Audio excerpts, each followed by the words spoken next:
Hello les amis, j'espère que vous allez bien. Nouvelle vidéo consacrée cette fois-ci à ma grande collection de disques.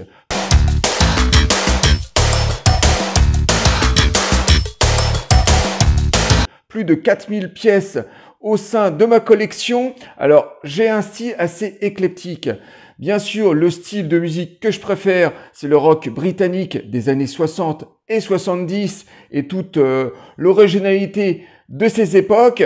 Mais bien sûr, mon style, ça varie du classique en passant par la folk, en revenant sur de la pop, sur le classique ou sur la musique celtique. Enfin voilà, c'est assez varié, même sur la variété française, surtout la variété française des années 60 et 70, que je trouve extrêmement originale, avec pas mal d'artistes comme ça, contemporains, avec de magnifiques voix et qui avaient beaucoup de choses à exprimer. Mais au sein de ma collection, j'ai aussi une passion qui est pour la BO de film, le score, le soundtrack, qui a toujours été en étroite collaboration, bien sûr, avec ma deuxième passion, bien sûr, qui est le cinéma, donc réunir la musique symphonique et les films. Donc très vite, à la fin des années 80, en 88, 89, je me suis acheté ma première platine et j'ai commencé à écumer toutes les Fnac, tous les disquaires de l'époque pour avoir ces premières BO de films que je retrouve, que je trouvais remarquables dans certains films. D'ailleurs, la musique de film, c'est très sensoriel. Pourquoi aimer une musique en particulier et pas une autre? Des fois, ça peut être un tout petit film avec une musique formidable et des fois un grand classique où on va passer totalement à côté sans que ça procure d'émotion. En tout cas, la musique, c'est comme ça pour tous les auditeurs. On a une passion et pas pour une autre. Donc voilà, tout est subjectif, tout est sensoriel. Et dans ma collection, j'ai plus de 650 BO de films et je vais essayer de vous la présenter dans ce premier volume. Et on va commencer par les vinyles. J'en contiens à peu près une centaine en vinyle et beaucoup plus, bien sûr, en CD. Avec certaines pistes isolées. Alors ça, c'est pas très intéressant parce qu'ils sont placardés sur des CDR. Mais voilà, j'en ai une centaine, une grosse centaine en vinyle et tout le reste, les quelques 450 qui me restent en CD. Et on va commencer tout de suite par les vinyles. Alors voilà, commençons avec ce premier vinyle. Alors c'est une simple compilation Warner. Dans les années 70-80, on sortait énormément de compilations pour vendre les différents films. Alors sur cette première compilation, on retrouve Délivrance, Opération Dragon, la Nuit américaine, un été en 42, Bullitt, enfin voilà, il y a Kung Fu aussi, la série Kung Fu qui se trouve sur ce vinyle, et L'Exorciste par exemple aussi, et c'était des compilations que j'aimais particulièrement parce que ça évitait en même temps d'écouter un score en particulier. On mettait ce genre de compilation directement et on écoutait un thème en particulier. Et ces vinyles-là, je les ai trouvés sur des brocantes pour quelques euros. Dans les années 90, c'était très facile d'accès. Tout le monde se débarrassait de leurs vinyles. Donc une compilation Warner sortie dans les années 70.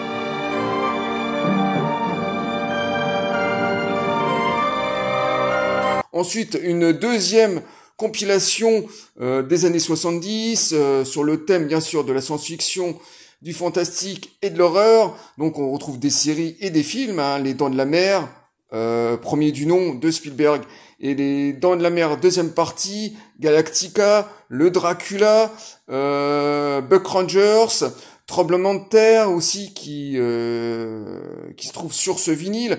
Et les pochettes, comme vous pouvez le constater, dans les années 70 étaient assez chargées. Voilà, donc il y avait pas mal de d'anecdotes sur les pochettes, et c'était une façon comme une autre de présenter les films. Et derrière, bien sûr, voilà les quelques petites photos. Et j'aime particulièrement ces compilations.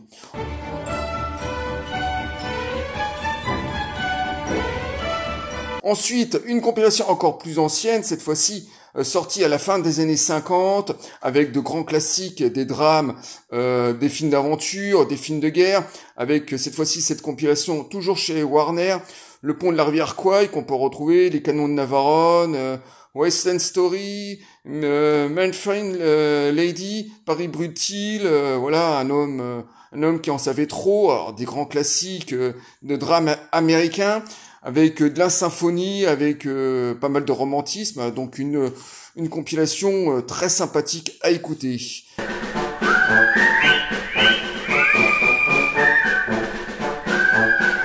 Ensuite, nostalgie, hein, une des premières compilations de Dorothée, hein, avec tous les amis de Récréa 2, hein, des chansons de Dorothée,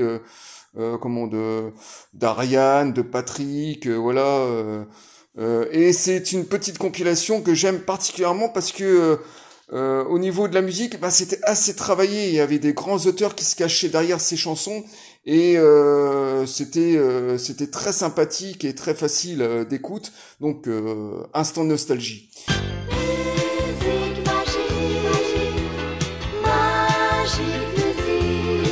Le premier Indiana Jones, hein, dans son édition d'origine, hein, le tout premier film, donc voilà, avec une pochette magnifique, le dessin de l'affiche extrêmement travaillé, hein, donc voilà. Dans son édition française, avec des lettrages français à l'intérieur du disque, parce qu'il y avait une édition américaine et des éditions françaises à l'époque, à part le lettrage qui était en anglais, mais à l'intérieur, le synopsis était en français, hein, donc il y avait des doubles éditions à l'époque, françaises et étrangères. On continue avec Le Retour du Jedi, en édition française, hein, cette fois-ci traduit en français, Le Retour du Jedi, bande-son originale, et cette première édition est extraordinaire parce que quand la première trilogie est ressortie dans son édition 97, édition spéciale, il y avait certains thèmes qui avaient disparu, d'ailleurs certaines séquences qui étaient enlevées, et il y avait des thèmes qu'on pouvait retrouver sur cette première édition du Retour du Jedi qui avaient totalement disparu, des thèmes plutôt rock dans la cantina, qui était joué par le groupe d'extraterrestres, hein, chez Jabba, là, si vous vous souvenez de la scène. Et ces trois thèmes ont totalement disparu sur les éditions CD, éditions spéciales, qui étaient sorties bien des années plus tard. Et là, la pochette est très très belle, vraiment le vinyle d'époque.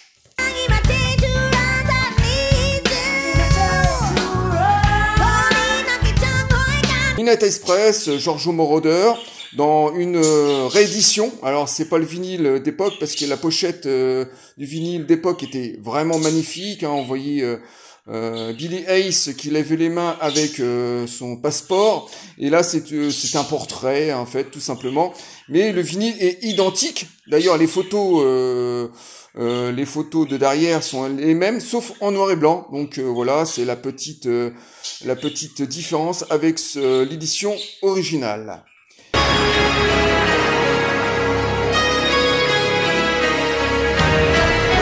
Ensuite, Délivrance, hein, une musique plutôt contemporaine américaine. On est plutôt dans la country, et dans les thèmes symphoniques, on est plutôt dans des thèmes d'aventure comme ça. On est dans un thriller, donc voilà, dans son édition d'origine, avec une belle photo d'une des scènes du film, hein, le duo à la guitare, au banjo. Et ce film est juste remarquable. Et bien sûr, sur ces vinyles d'époque, toujours de très belles photos de derrière.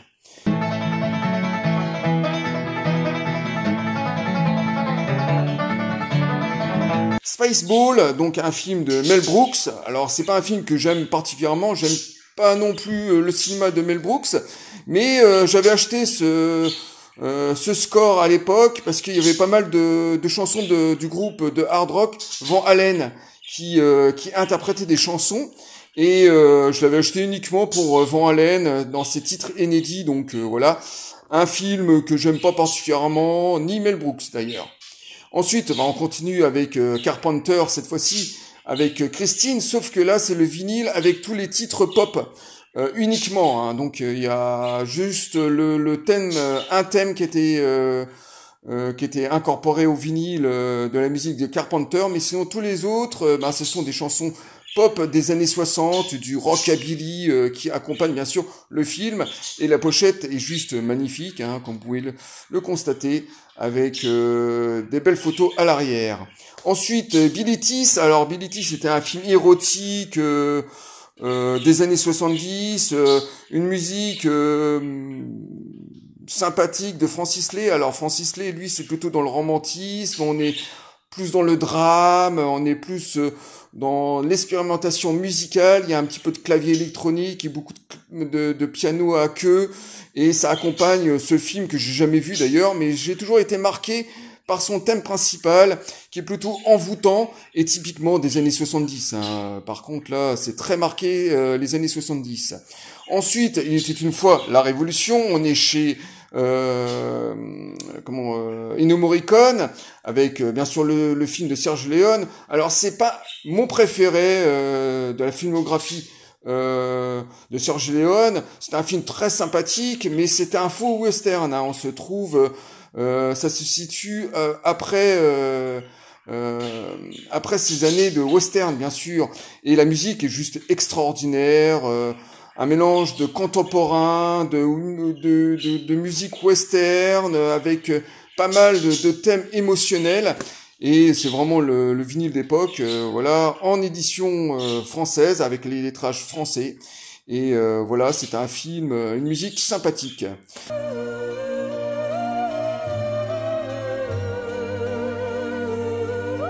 Ensuite, Karate Kid 2. Karate Kid 2 dans son édition album titre. Donc toutes les chansons pop du film. Alors j'aime pas particulièrement, c'est assez marqué années 80, c'est assez pop, assez country, assez new wave, mais il y a quelques chansons qui a été travaillées par Bill Conti, hein, qui a accompagné ces différents artistes, et ces 2-3 morceaux composés par Bill Conti, ben voilà, je les aime particulièrement. Donc Karate Kid 2.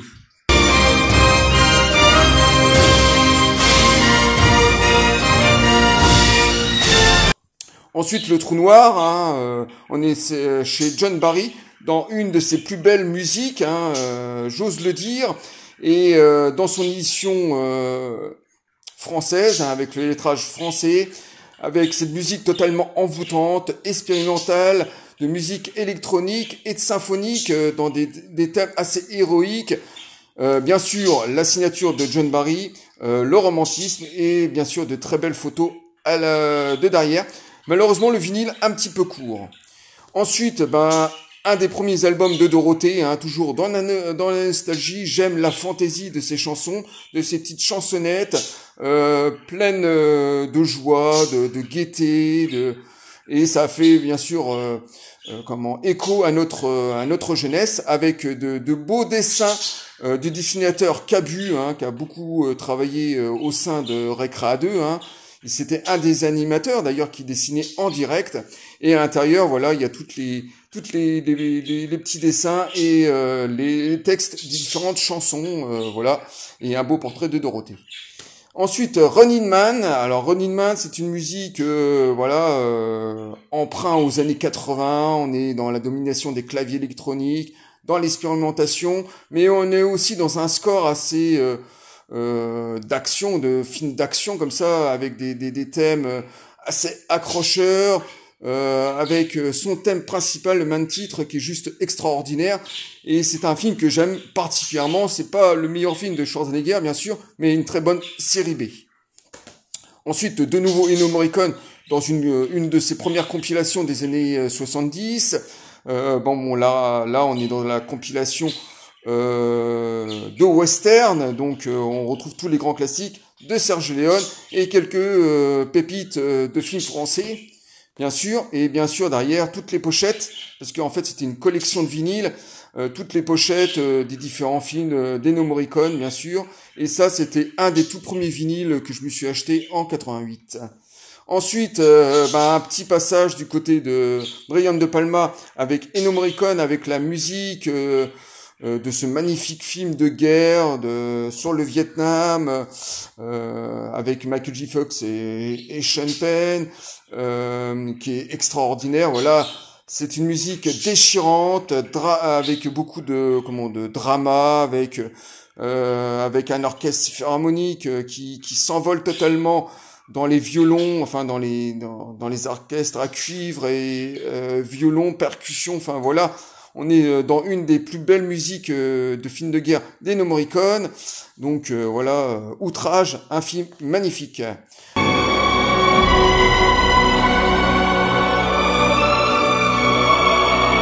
Ensuite, Ennio Morricone, on est Mon nom est personne. Donc petit western de comédie qui a marqué son époque, avec une musique extraordinaire qui dès la première écoute, on est juste subjugué, et la pochette est magnifique avec ce beau dessin extrêmement travaillé. Et voilà, donc derrière, c'est pareil, hein, on voit le personnage, Terence Hill, donc une musique d'Ennio Morricone, un peu comique, un peu contemporain, bien sûr. On poursuit avec le clan des Siciliens, avec Henri Verneuil, toujours Ennio Morricone, musique angoissante, musique de polar. C'est contemporain dans l'ensemble, hein, avec un petit peu de symphonie et un peu de classique, bien sûr, sur certains thèmes, et toujours ces pochettes des années 70, juste remarquables, avec de très belles photos, avec les affiches d'origine. Ensuite, 9 semaines et demie, bon, c'est pas un film que j'aime particulièrement, c'est un vinyle que j'avais acheté à l'époque pour toutes ces chansons pop, parce que c'est un album de titres pop, et voilà, je le possède sans que je le trouve mémorable. Ensuite, un petit film français, Saxo, avec Gérard Lanvin, un film malheureusement oublié, un très bon polar, thriller, qui était tourné en 88, et c'est un album assez rock, parce qu'il y avait un groupe de pop rock américain qui joue sur cet album, et c'est juste extraordinaire, et de très bonnes chansons, très accrocheuses.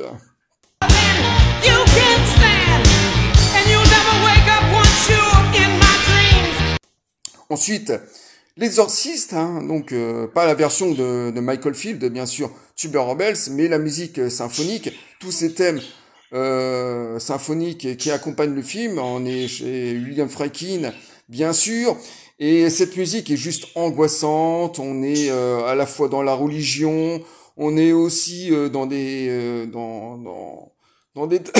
des thèmes assez graves. Pardon, excusez-moi. Et cette musique accompagne parfaitement le film.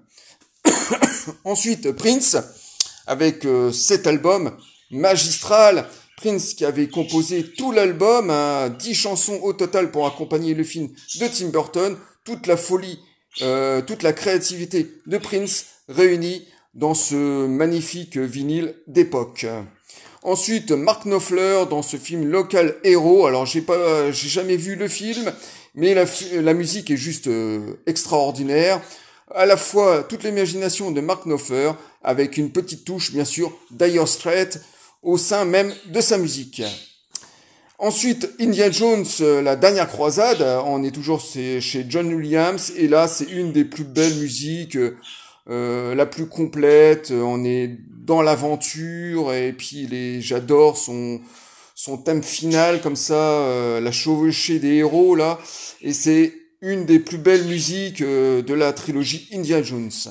Ensuite, SOS Fantôme 2, alors là c'est l'album des titres pop, alors donc c'est assez R&B, c'est assez rap, donc le vinyle je l'écoute de temps en temps pour toute la fantaisie des années 80, mais c'est un album très secondaire, voilà, que je possède dans ma collection.